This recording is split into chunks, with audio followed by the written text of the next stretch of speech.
Okay. Take out just sixth question you have in assignment. This is based on the graph which we have done.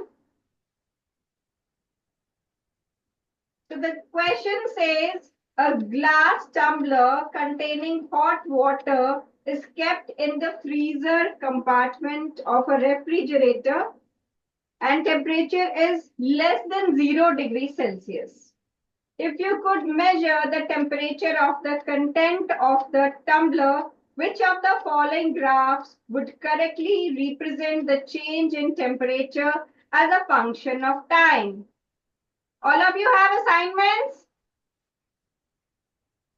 Raise your hands if you have assignments. Yes, ma'am. Have you read the question? No. Then please read it. Did you listen to the question what I said just now? Did you listen to the question?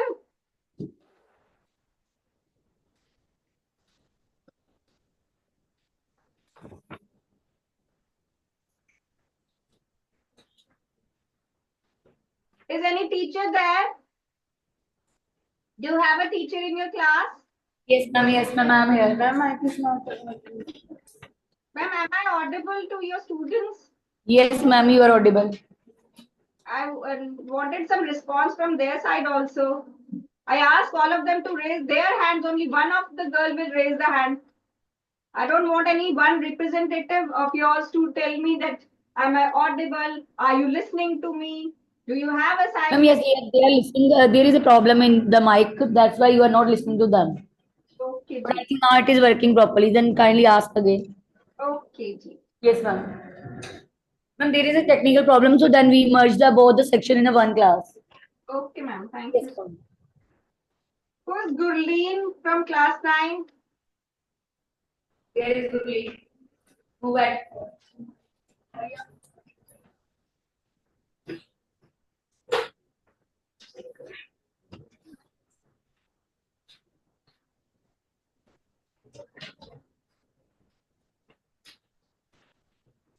Yes, ma'am.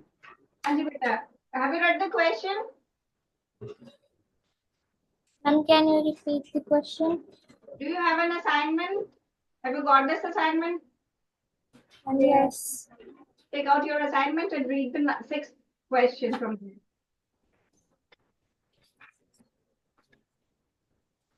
Sixth question.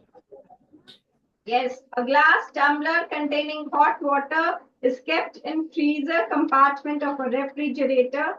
Temperature is less than 0 degrees Celsius.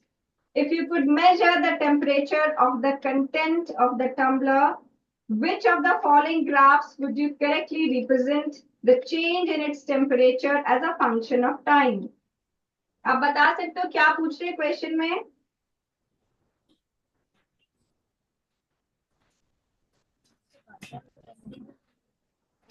बोलो. Ma'am, option B or C? मैंने आपको पूछा अभी ये बोल क्या रहा है क्वेश्चन में क्या पूछ रहा है ये आपको समझ आया क्वेश्चन में वो क्या पूछ रहा है एक ग्लास टम्बलर है जिसमें हॉट वाटर है हम्म एंड वो फ्रीजर में रखा है टेम्परेचर 0 डिग्री सेल्सियस पे. हम्म तो हमें मेजर करना है कंटेंट ऑफ द टम्बलर. हमने क्या मेजर करना है content of the tumbler.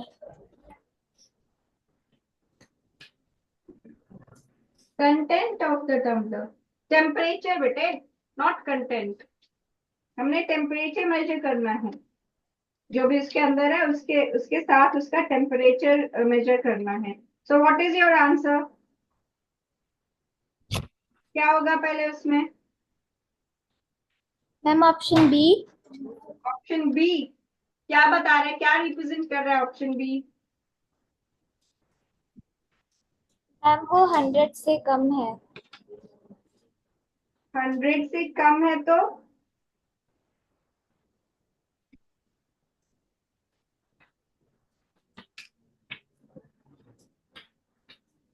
Option B में ये ग्राफ क्या रिप्रेजेंट कर रहा है बेटा?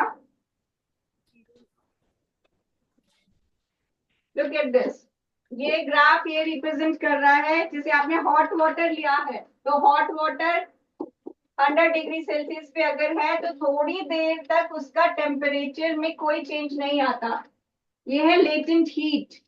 थोड़ी देर उस टेम्परेचर में जो आपका हॉट वाटर है उसको कूल डाउन करने के लिए, जो आपकी गैसियस स्टेट में जो भी उसके हॉट वाटर की काइनेटिक एनर्जी ज्यादा होगी, ठीक है, उसको कूल डाउन करने के लिए उसके बीच में हमें इंटरैक्शंस थोड़ी सी चाहिए, उसको थोड़ा सा पास लाना पड़ेगा उसके मॉलिक्यूल्स को, उनकी काइनेटिक एनर्जी बहुत ज्यादा होगी, तो उसको कूल डाउन करने के लिए हमें कुछ टाइम उसकी हीट अब्सॉर्ब करनी पड़ेगी, ये भी लेटेंट हीट है, ठीक है, जिसमें वो थोड़ी देर सेम टेम्परेचर पे रहता है, उसके बाद फ्रीज करेगा 0 डिग्री सेल्सियस पे, राइट। तो इसीलिए आप Yes. है ये लेटेंट हीट वो होती है जो आपको, जैसे आपने यहाँ पर ग्राफ्स में देखी थी, जहां पर आपको थोड़ी देर उस हीट का पता नहीं चलता कि वो कहाँ गया, उस टेम्परेचर का पता नहीं चलता कि वो कहाँ गया, क्योंकि वो स्टेट चेंज करने में यूज हो जाता है, या उनकी इंटरैक्शंस तोड़ने में या वापस बनाने में यूज हो जाता है। जो मैंने आपको बताया था सॉलिड लिक्विड गैस के बीच में इंटरैक्शंस होती हैं, इन इंटरैक्शंस की वजह से कोई भी स्टेट में मॉलिक्यूल्स, जैसे सॉलिड स्टेट में वो क्लोज टुगेदर है, ठीक है, अगर सॉलिड से लिक्विड बनाने के लिए आपको ये इंटरैक्शंस तोड़ने के लिए हीट लग रही है, तो लिक्विड सॉलिड बनाने के लिए, जैसे अभी हमने उसको फ्रीजर में रखा है, तो उससे क्या होगा, इस लिक्विड के बीच में इंटरैक्शंस डेवलप होंगी, तो थोड़ा सा जो आपके कूल जो आप रेफ्रिजरेटर में रख रहे हो जो टेम्परेचर लो हो रहा है, थोड़ा सा वो टेम्परेचर यूज हो जाएगा इनको वापस पास लाने में, इसीलिए थोड़ी देर आपको टेम्परेचर में कोई चेंज नहीं मिलेगा, जो आप रखे रखे उसको कूल टेम्परेचर पे, वो टेम्परेचर कहाँ यूज होगा, वो कूलनेस कहाँ यूज होगी, वो ठंडक यूज होगी इन मॉलिक्यूल्स को आपस में क्लोज लाने के लिए, ठीक है। तो जब आप सॉलिड से लिक्विड पे जाओगे तो आप उसको हीट करते हो इन मॉलिक्यूल्स को दूर करने के लिए, और ये हीट आपको नहीं दिखती है, वो कांस्टेंट रहती है ग्राफ में, लेकिन जब आप लिक्विड से सॉलिडिफाई किसी चीज को कर रहे हो तो वो इंटरैक्शंस डेवलप करनी पड़ेंगी, ठीक है, उसके लिए जितनी देर आप फ्रिज में उसको रखे रख रहे हो वो ठंडक यूज हो रही है इनको और क्लोज लाके लिक्विड स्टेट से सॉलिड स्टेट में चेंज करने के लिए, राइट। समझ आया? Yes. फाइन, नेक्स्ट क्वेश्चन देखो, seventh question, the boiling points of diethyl ether and butyl alcohol are 35 degrees Celsius and 118 degrees Celsius respectively. Which one of the following correctly represents their boiling point in Kelvin scale? आपको kelvin scale में temperature को convert करना आता है? 0 degree Celsius is how much kelvin? बोलो। 270 right. सो आप क्या change कर सकते हो, अगर आपके पास 35 डिग्री सेल्सियस है तो 35 डिग्री सेल्सियस को केल्विन में चेंज करने के लिए आप क्या करोगे, 273 उसमें ऐड करोगे, राइट। और अगर आपके पास 118 डिग्री सेल्सियस है, आप उसको केल्विन में चेंज करने के लिए 273 ऐड करोगे, अब बताओगे कितना आएगा टोटल? Yes. Yes. 308. हाँ जी, Option C. 308 Kelvin and another is 39 391. Kelvin. Option C, right? और Yes. कोई लगता है जो आप करना चाहते हो मेरे साथ, देखो जल्दी से।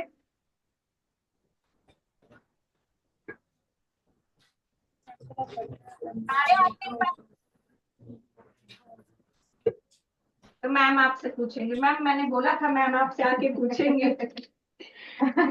चलो चलो बेटा, अब मुझे ये बता दो कि boiling point, what are the factors which affect boiling point? जल्दी से बता दो, how pressure effects boiling point?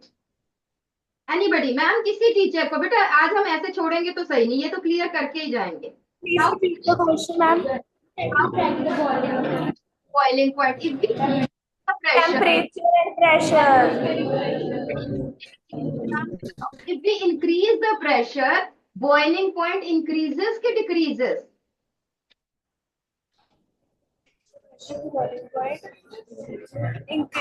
Increase the pressure, but the effect on boiling point increases. increases, boiling point increases. ठीक है, और किसी चीज का बॉइलिंग पॉइंट इंक्रीज हो जाए तो वो उसमें कोई चीज डाले, फॉर एग्जाम्पल हमने कहा प्रेशर कुकर में खाना जल्दी बनता है, क्यों? The boiling point of water increases और डिक्रीजेस? It decreases. और डिक्रीजेस नहीं, इंक्रीजेस। प्रेशर है ज्यादा, बॉइलिंग पॉइंट इंक्रीज। देखो बेटा, ये भी ये चीज बड़ी लेट समझ में आई। अगर boiling Ma'am said increases. Okay okay, अगर बॉइलिंग पॉइंट इंक्रीज हो रहा है तो खाने को ज्यादा हीट मिल रही है और खाना जल्दी बन रहा है। And you know, in hills there is less pressure. पहाड़ों में जाओगे तो प्रेशर कम होता है, वहां पे पानी बड़ी जल्दी बॉयल करता है बट खाना लेट बनता है, राइट? तो मणिकरण में जाओगे तो वहां पे नीचे से पानी आ रहा है, पानी बॉयल कर रहा है बट खाना लेट बनता है वहां पे। Why? Because there is less pressure. Less pressure, boiling point decreases. खाने को इतनी हीट ही नहीं मिल रही है कि वो जल्दी से बन सके, राइट? तो अगली बार ये वर्कशीट करके आनी है और आप ही आंसर्स बताएं। अच्छा जी, अब जल्दी से, है ना, मैथ्स वाली मैम आ रही है, रैशनलाइजेशन मैम नहीं करानी है, बट मेरे दिमाग में सडनली एक क्वेश्चन आया कि वाई वी डू रैशनलाइजेशन? जल्दी से बताओ। Yes, anybody? मैम किसी बच्चे को खड़ा करो और may I ask,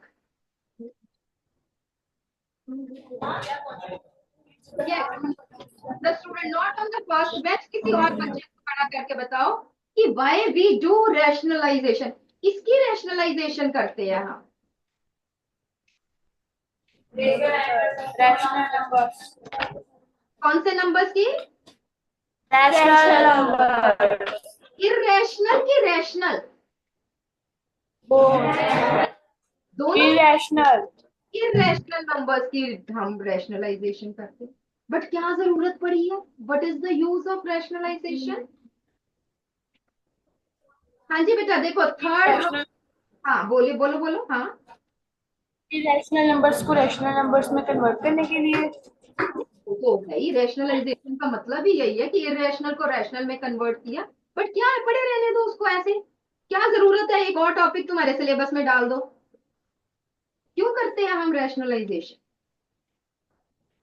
Y? What is the need? कि एमए चैप्टर बढ़ाने के लिए, कि क्या उसका कुछ फायदा भी है? एनीबडी?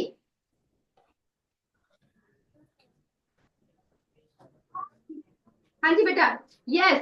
सेकेंड रो में बेटा जो ये पर्पल शर्ट के साथ पर्पल शर्ट वाली गर्ल है ना, थर्ड वाली, वो खड़े हो जाओ जरा, बताइए जरा। हाँ जी बेटा, हम रैशनलाइजेशन क्यों करते हैं बच्चे? क्या जरूरत है? इरेशनल नंबर्स को रैशनल क्यों बना देते हैं?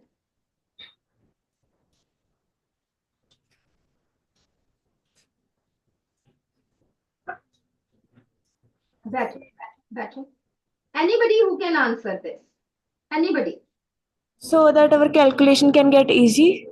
किसकी रैशनलाइजेशन हम ज्यादा करते हैं, डिनोमिनेटर की कि न्यूमरेटर की? Denominator. Denominator.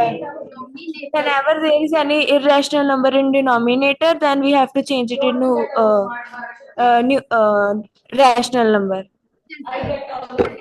No, denominator should be rationalise. बाकी मैम बताएंगी कि आपको रैशनलाइजेशन कैसे करनी है, इजी कैसे करनी होती है, क्या ट्रिक्स है इसके, शी विल टेल, राइट? और पूछना है मैम से, अगर कुछ नहीं समझ में आता तो प्लीज टीचर्स प्लीज कोऑपरेट, उस बच्चे को खड़ा करके मैम से पूछे, अपनी वर्कशीट निकाले बेटा, everybody has your worksheet maths की?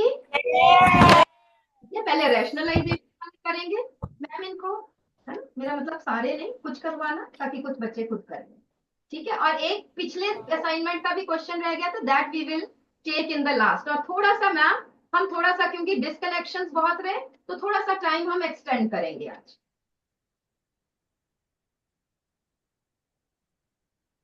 Good morning students. Good morning, ma'am. अब आपको ये तो क्लियर हो गया कि हम रैशनलाइजेशन क्यों करते हैं, ठीक है। कोई भी नंबर है हमारे पास, अगर मुझे उसको रैशनलाइजेशन करना है तो क्यों किया। जैसे मेरे पास नंबर है 1/√2, इसको मुझे रैशनलाइजेशन करने की जरूरत क्यों पड़ी। ये तो कौन हो गई।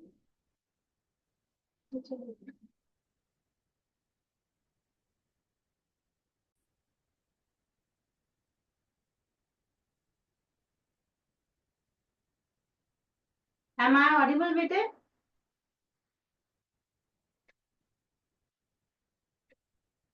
Am I audible? Yes. हमने क्या कि हम रैशनलाइजेशन क्यों करते हैं।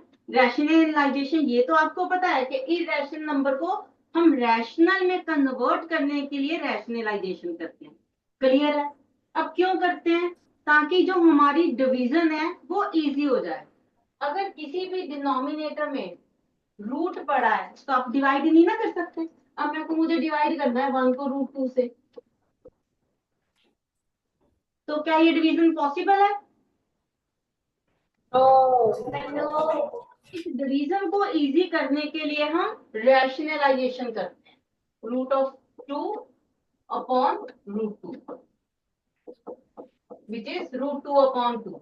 अब देखो ये इजी हो जाएगा डिवीजन। √2 की वैल्यू अप्रोक्स वैल्यू भी आप ले सकते हो, तो हमें अप्रोक्स वैल्यू में मिल जाएगा। अदरवाइज √2 एक नंबर है हमारे पास, तो उसको आप डिवाइड कर सकते हो, डिवीजन इजी हो जाती है, कैलकुलेशन आसान हो जाती है, अगर हमारे पास डिनोमिनेटर एक रैशनल नंबर हो।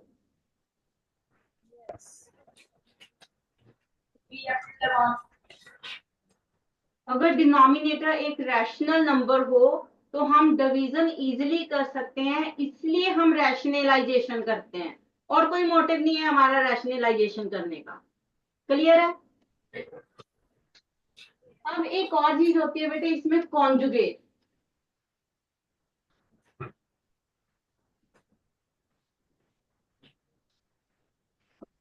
चलो आप बताओ, what is the conjugate of a plus square root of b। जैसे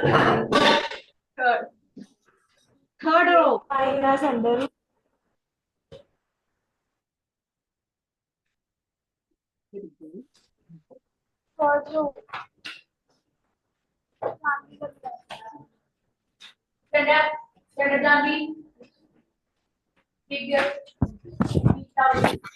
what is the conjugate of a plus root b।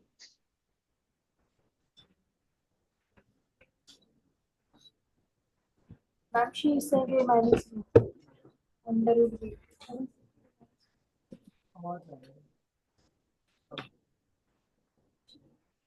Raise your hand as to the girls and boys.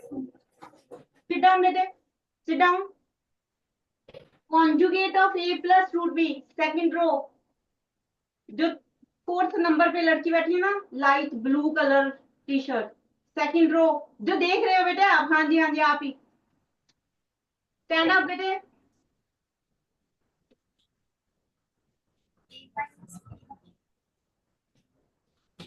दोबारा बताओ।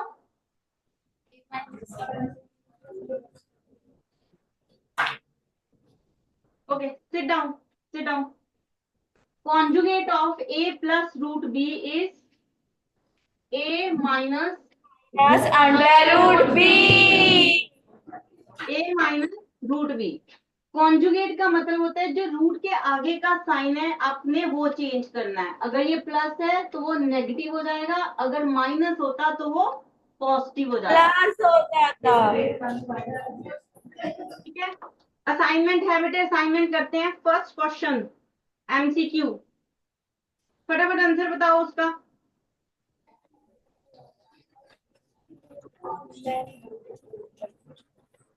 Question is 1/√9 minus √8.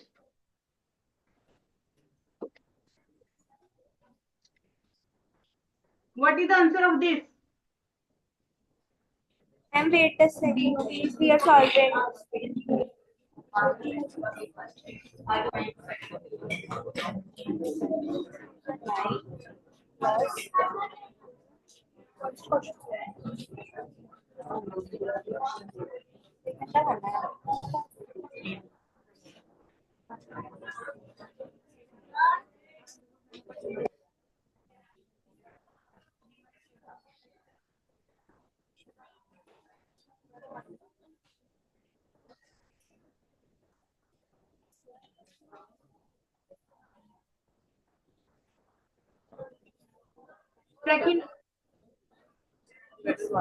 Second row, purple t-shirt, third girl.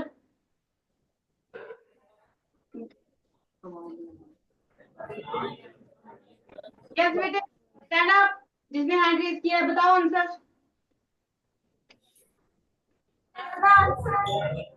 Second row.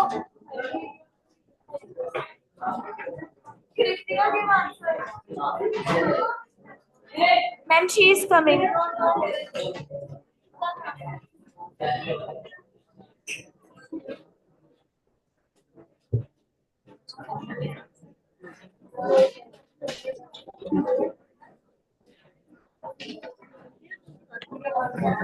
Ma'am, option D.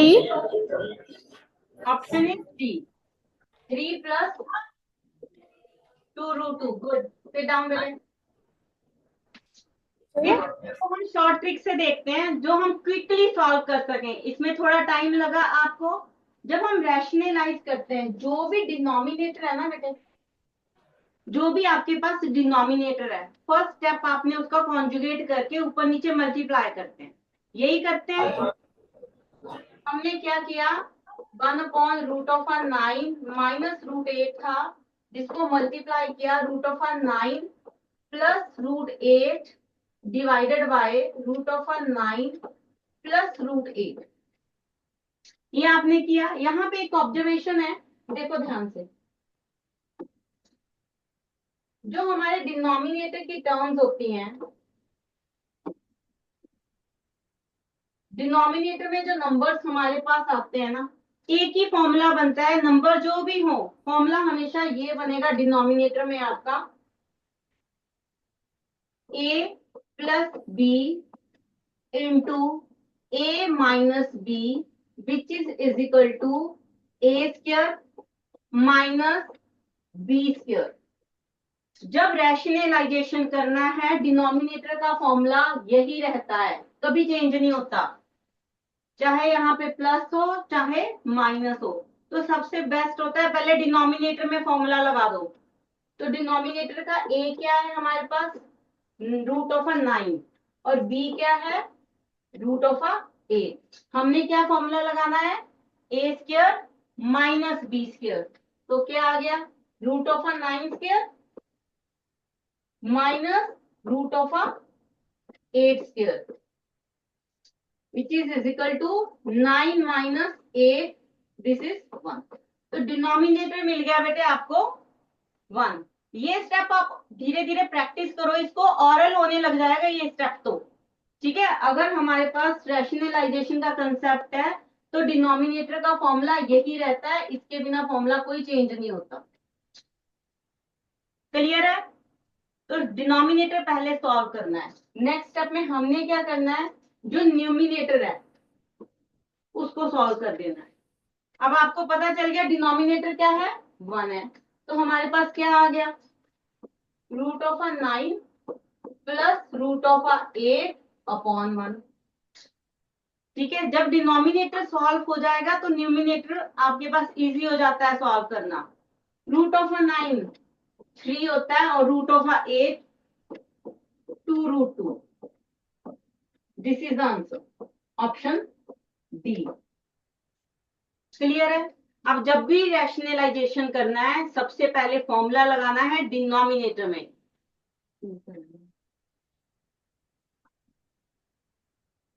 बेटे आप सुन भी रहे हो कि बातें ही करी जा रहे हो? Second row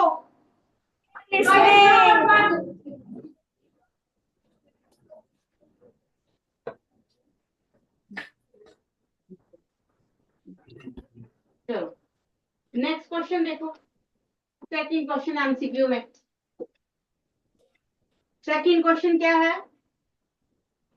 after rationalisation the denominator of given question क्या है हमारे पास? क्वेश्चन 7/3√3 -2√2। फाइंड क्या करना है? To get the denominator, only denominator निकालना है। कौन सा फॉर्मूला लगाएंगे? फॉर्मूला हमारे पास a² माइनस b², ये डिनोमिनेटर का फॉर्मूला होता है। और डिनोमिनेटर में फर्स्ट ये a होता है और सेकंड b होता है। रैशनलाइजेशन करने की जरूरत नहीं है, यहाँ पे सिर्फ डिनोमिनेटर बताना है। तो डिनोमिनेटर का फॉर्मूला याद रखो, और पहला हमारे पास a रहेगा और सेकंड हमारे पास b रहेगा। पहला जो टर्म है वो विद साइन a रहता है, उसमें पॉजिटिव नेगेटिव कुछ भी हो, with sign.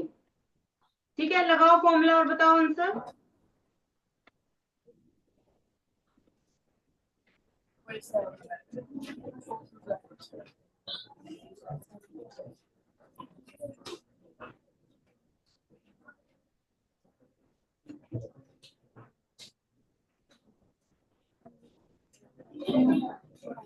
Then 19 answer. Yes, option is B. Option B 19। अब जब भी डिनोमिनेटर में आपने ये फॉर्मूला लगाना है। ठीक है, डिनोमिनेटर खत्म हो जाएगा, आपके पास एक रैशनल नंबर मिल जाएगा, उसके बाद हमने इसका कॉन्जुगेट ऊपर मल्टीप्लाई कर देना है। Then calculate the numerator. But इस क्वेश्चन में हमें न्यूमिनेटर चाहिए नहीं था, तो इस क्वेश्चन का हमारे पास आंसर आ गया है 19। Next question, question number 3। Question number 3 में √2 की वैल्यू गिवन है बेटे आपको।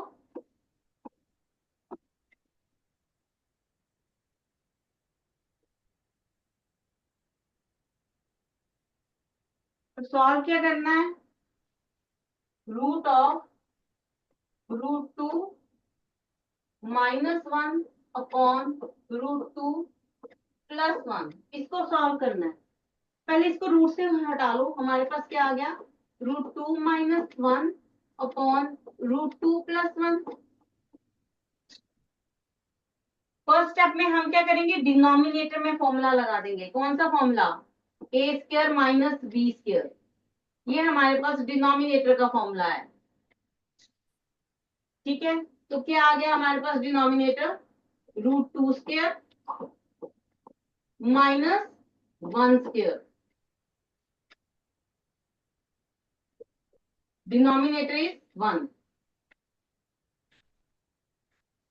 ठीक है, देन हमने कैलकुलेट करना है न्यूमिनेटर, इसका कॉन्जुगेट ऊपर लगाते हैं, √2 -1। कॉन्जुगेट किया, मल्टीप्लाई करेंगे तो होल स्क्वायर बन गया। हमारे पास क्या बन गया? Whole square. ये फॉर्मूला अपने पास रखना है। अब हमारे पास ये आ गया, इसको उठाओ, यहाँ पे फिल करो रूट के अंदर। क्या आ गया हमारे पास? Square root of √2 -1 whole square divided by 1। Square and square root cancel out हो जाते हैं, सॉल्व हो जाते हैं। नीचे डिनोमिनेटर तो 1 है, हमारे पास आ गया √2 -1। इतना डन है बेटे? इतना डन है? minus 1. की value He will put the value. Root 2 1.4. Value fill करो 1.4142 और सब्ट्रैक्ट 1 से क्या आ गया Is equal to 0.4142. Option is Option is C. Option is C is the correct answer ठीक है क्लियर है बेटे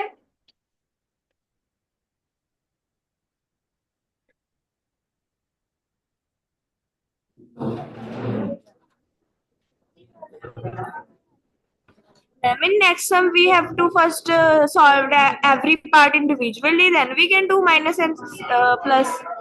यस बेटे सबसे Okay, पहले ma'am.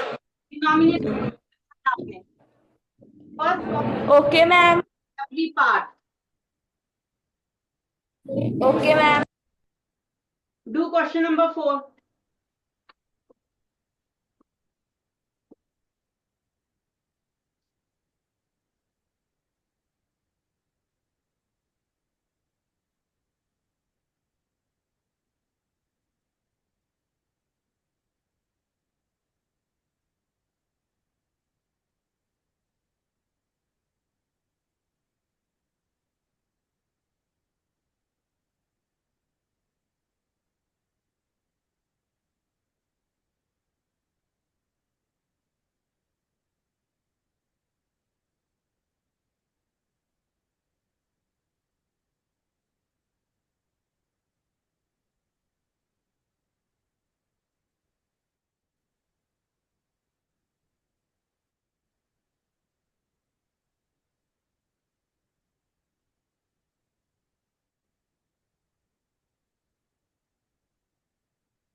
First of all, solve the denominator using formula a square minus b square. Then multiply the numerator by its conjugate in every part.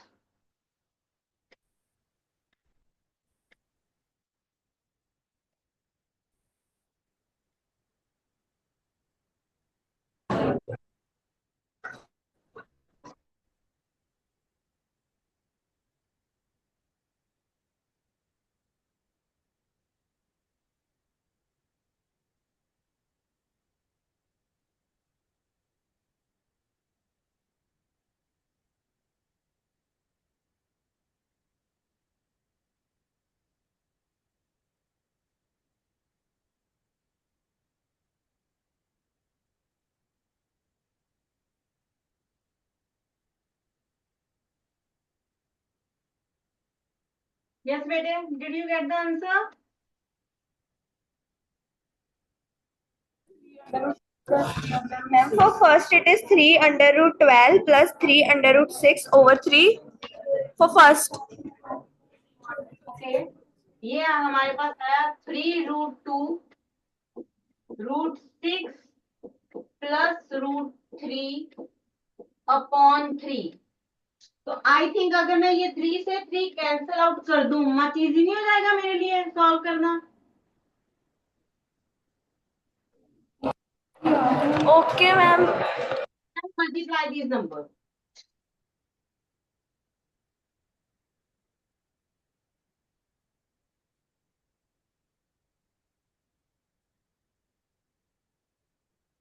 Under root 12 plus under root 6.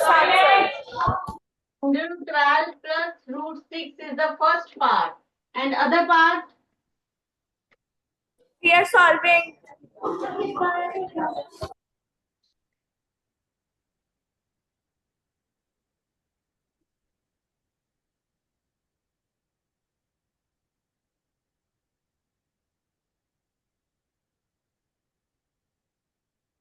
देखो speed से करते हैं questions को क्या है हमारे पास 4 Root 18 plus √6 plus √2/3 over 4, 4 will cut with 4, then after multiplying there will the answer will be under root 18 under root 6.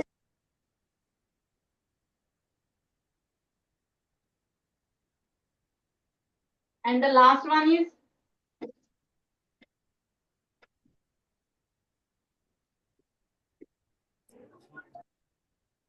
plus 2 root 3 root 6 minus 2 upon 4.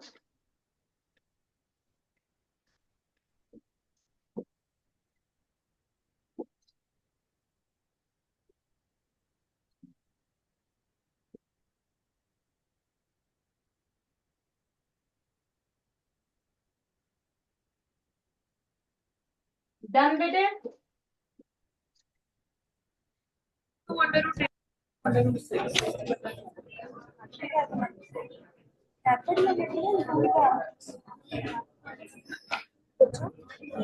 Ma'am जो आपका थर्ड पार्ट आपने किया वहां पे इसका उस वहां पे आपका 2 कैसे आया? हमारा 4 आ रहा है डिनोमिनेटर में। मैम एक बार समझा दो। स्क्वायर माइनस स्क्वायर है। रूट 6 स्क्वायर क्या होता है? नेक्स्ट पेज पे 6 रूट 6 माइनस 2 स्क्वायर, ए स्क्वायर माइनस बी स्क्वायर। तो 6 minus 2 square is 4। Okay, ma'am. Just 2 under root 3. Okay ma'am, thank you ma'am. Hey, Michael. तो हमारे पास तीन वैल्यूज मिल गए बेटा। Under root 18 minus 2 under root 3.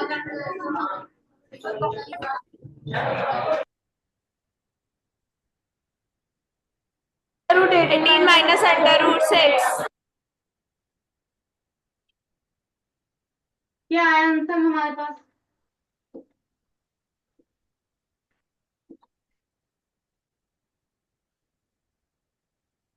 इसको सॉल्व करते हैं नेक्स्ट पेज पे।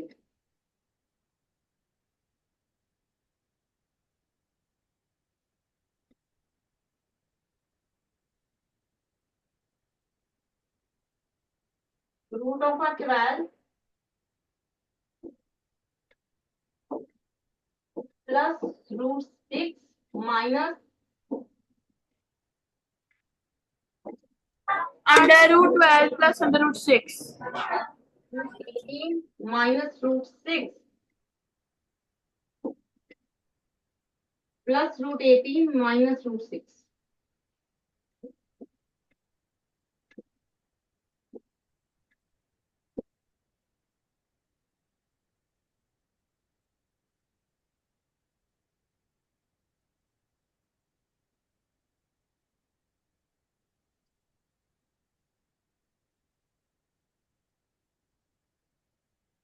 Minus 2 root 3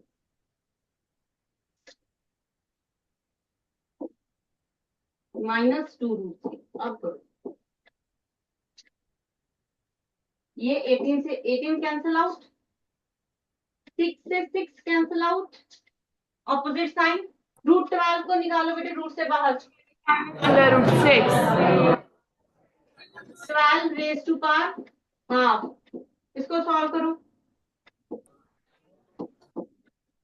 is equal to 4 3 जा 12, तो this is equal to 2 root of 3। तो 12 रूट 12 की value 2 root 3 minus 2 root 3 which is equal to 0। ठीक है, ये अलग पार्ट है, वो क्वेश्चन मैंने समझाया था। ये नेक्स्ट है हमारे पास। यस आंसर आ गया। ये सॉल्व किया हुआ है बेटे आपके पास क्वेश्चन। इस स्टेप के बाद हमारे पास स्टेप है this zero. Option is ma'am एक बार वो आप एक बार जो आपने 12 1/2 लिखा वो समझा दो। क्या लिखा है हमने? हमारे पास था रूट ऑफ 12, इसको आप लिख सकते हो 12 raise to power half. Root का क्या मतलब होता है? पावर 1/2। इसके फैक्टराइजेशन करते हैं, ये हो गया 2 into 2 into 3 raise to power half. Clear है इतना? इसको आप कर सकते हो 2 raise to power 2, Yes. Power अलग अलग कर दो दोनों के ऊपर, 3 raise to power half. 2 raise to power 2 into half is equal to, ये कैंसिल आउट, 2 इंटू √3। तो this is your 2√3। Okay, ma'am. ठीक है बेटे, आई थिंक आपको रैशनलाइजेशन कंसेप्ट अब क्लियर है। It is clear.